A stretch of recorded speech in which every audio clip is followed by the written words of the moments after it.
Hi, my name is Jamie Eklund. I'm a lay elder here at Bethel Baptist Church here in Greeley. I'm with Aaron Adams. He's our senior pastor. We wanted to put together a quick video addressing some of the concerns with all the issues going on in the world around us today.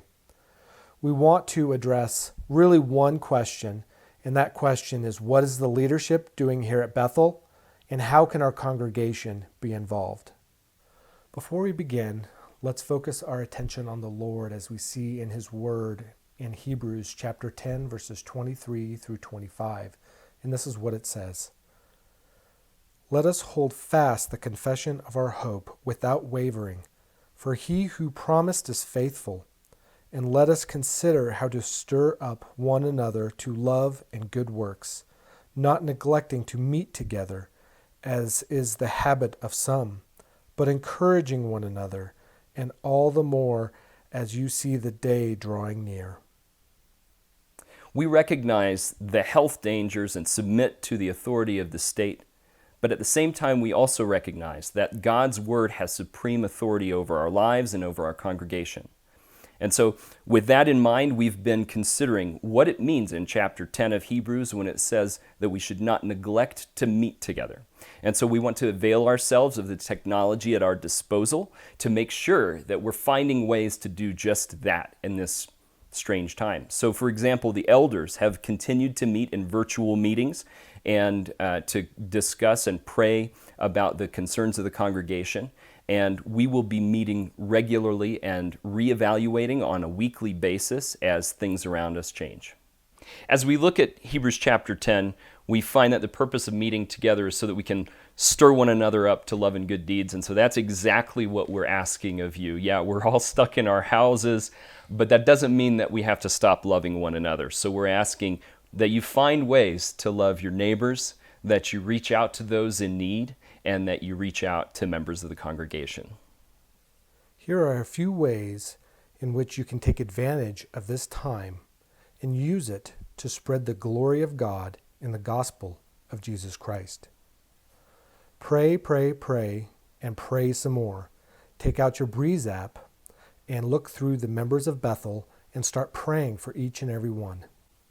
Send text, write emails, write letters, make phone calls to friends and family, telling them about the gospel and how much it has changed your life. Ask people around you how you can be helpful. Run errands, pick up groceries, find toiletries. Be creative. Who knows how the Lord could use you? There are many ways in which we can be extremely productive during this time. I encourage you to spend time thinking of ways in which you can show your neighbors the love of Christ.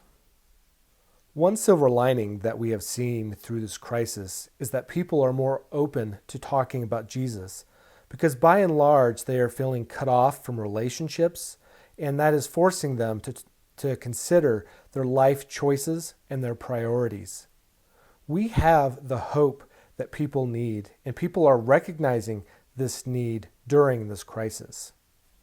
As elders, we're also pushing forward in the midst of all of this crisis in the following ways. First of all, we want you to know that the associate pastor search is continuing, and in fact, we're hoping to have the job posted within a day or so of this video. The elders are continuing to uphold the body in prayers and lifting up specific needs for those who we know have a special need from the Lord. The elders and ministry leaders are taking this opportunity to evaluate some of our communication processes, and we're moving forward with a video initiative that was already in the works. The elders are taking time to work through some structure and policy design and evaluation work that's been on the back burner for some time now, and we're continuing to work on the direction of the church by looking at our mission, vision, values, and strategy. Overall, we want to ensure you that this crisis is not going to stop the leadership from leading. In fact, it's giving us an opportunity to focus even more closely on how we lead. And in that, we believe God has given us an unexpected blessing in the midst of all of the turmoil. Lastly, we wanted to reach out to anybody who may be struggling during this time. Maybe you feel socially cut off, you feel isolated, or maybe you have some health issues that we are unaware of. We want to serve you as best as we are able, It would be our joy to pray with you over the phone, to connect with you, have a conversation with you, or maybe even pick up some groceries for you if you are in need. We're cut off from physical connections right now, but we don't have to be cut off from personal connections. So fight with us to maintain the unity of our body in the gospel of Jesus Christ by showing the world what it means to be a Christian. As we close, let's turn our attention to the Lord as we read from Psalm 91.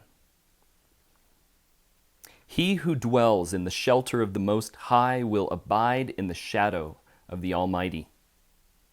I will say to the Lord, my refuge and my fortress, my God in whom I trust. For he will deliver you from the snare of the fowler and from the deadly pestilence. He will cover you with his pinions, and under his wings you will find refuge. His faithfulness is as a shield and buckler. You will not fear the terror of the night, nor the arrow that flies by day, nor the pestilence that stalks in darkness, nor the destruction that wastes at noonday. 1,000 may fall at your side, 10,000 at your right hand, but it will not come near you. You will only look with your eyes and see the recompense of the wicked. Because you have made the Lord your dwelling place, the Most High, who is my refuge, no evil shall be allowed to befall you, no plague come near your tent, for he will command his angels concerning you, to guard you in all your ways. On their hands they will bear you up, lest you strike your foot against a stone. You will tread on the lion and the adder, the young lion and the serpent you will trample underfoot. Because he holds fast to me in love, I will deliver him. I will protect him, because he knows my name. When he calls to me, I will answer him. I will be with him in trouble. I will rescue him and honor him. With long life I will satisfy him and show him my salvation. Have a blessed day and go in him.